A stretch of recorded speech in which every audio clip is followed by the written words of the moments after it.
আর কলকলার হরফ হলো 5টি, অর্থাৎ এই 5টি হরফে যখন কলকলা করতে হবে কখন, এই 5 অক্ষর কি কি, কফ, ত, বা, জিম, দাল, এই 5 অক্ষরে যখন সাকিন চিহ্ন বা সুকুন বা জজম যেটাই আমরা বলি, এই চিহ্নটি থাকবে।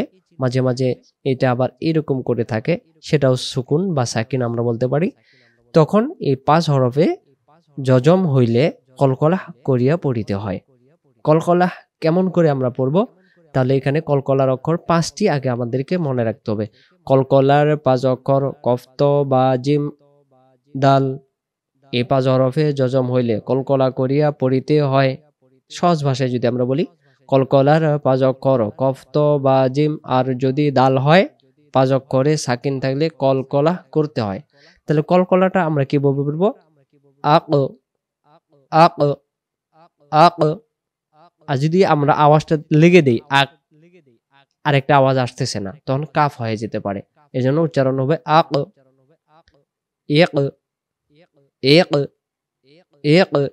আর যদি বলি ইক, ইক, তখন কাফ হয়ে যাবে। ওক, আক, এক, উক,